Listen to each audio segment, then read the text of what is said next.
Hello everyone. तो आज की इस वीडियो में हम चैप्टर 2 के क्वेश्चन आंसर सॉल्व करेंगे। तो चैप्टर 2 है अभिनिष्क्रमण। तो शुरू करते हैं। तो यहाँ पर क्वेश्चन 1 है, सिद्धार्थ को निर्वाण के विषय में पहली प्रेरणा किस प्रकार मिली। तो किस प्रकार मिली थी? तो सिद्धार्थ को निर्वाण के विषय में पहली प्रेरणा उनके वन भ्रमण के दौरान मिली।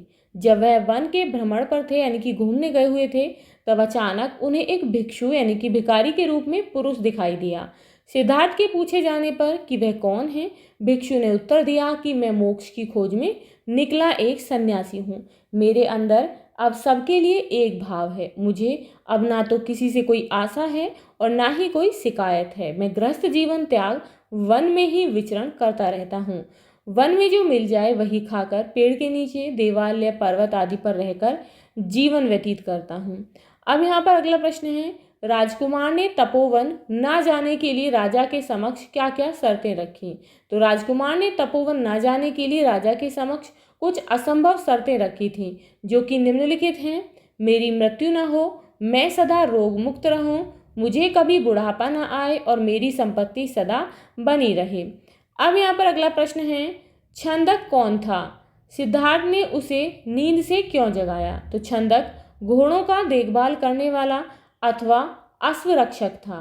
सिद्धार्थ ने छंदक को नींद से इसलिए जगाया क्योंकि उन्हें गृहस्थ जीवन त्याग कर मोक्ष की प्राप्ति के लिए वन जाना था। सिद्धार्थ को छंदक पर पूरा विश्वास था कि वह उनसे बिना कुछ सवाल किए उनकी आज्ञा का पालन करेगा, और छंदक ने भी निस्वार्थ भाव से सिद्धार्थ की आज्ञा का पालन किया।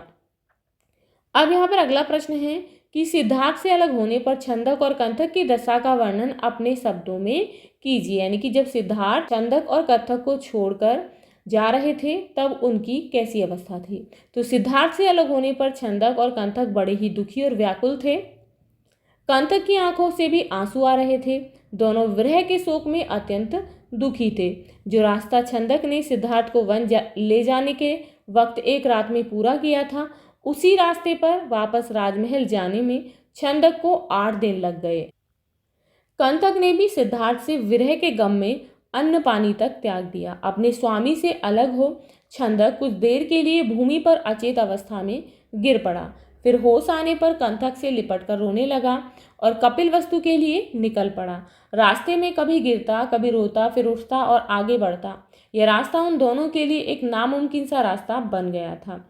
अब यहाँ पर अगला प्रश्न है कि तपोवन में सिद्धार्थ ने तपस्वियों को क्या करने के लिए कहा। तो क्या कहा था? तपोवन में सिद्धार्थ ने तपस्वियों से कहा कि आप सबका धर्म स्वर्ग के लिए है और मेरी इच्छा मोक्ष की है, इसीलिए मेरा इस जगह पर कुछ काम नहीं है।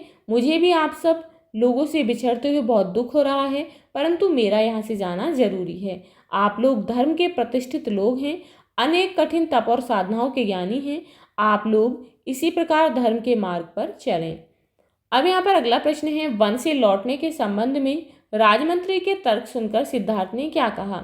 जब राजमंत्री ने सिद्धार्थ से धर्म के नाम पर वन से घर लौट जाने को कहा, साथ ही साथ भगवान राम और साल्व के उदाहरण भी दिए, तो सिद्धार्थ ने साफ साफ कहा कि उन्हें सुनी सुनाई बातों पर बिल्कुल यकीन नहीं है।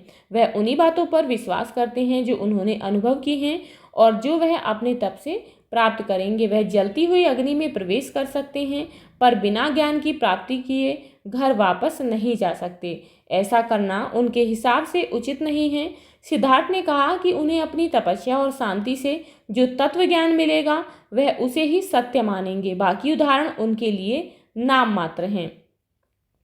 अब यहाँ पर अगला प्रश्न है, बिंबिसार ने सिद्धार्थ की सहायता के लिए क्या क्या प्रस्ताव रखा।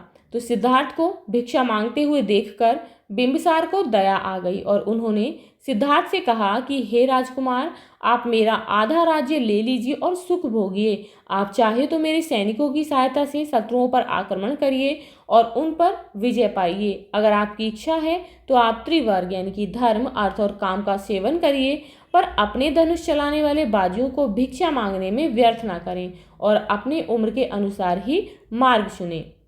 तो ये थे आपके चैप्टर 2 के क्वेश्चन आंसर्स। आई होप आपको अच्छे से समझ आ गए होंगे। तो यदि आपको इस चैप्टर से रिलेटेड कोई भी डाउट है तो आप मुझे कमेंट बॉक्स में कमेंट करके बता सकते हैं। मिलते हैं नेक्स्ट वीडियो में नेक्स्ट चैप्टर के साथ। If you like this video, please like and share, and if you are new on this channel, please subscribe the channel. Thank you.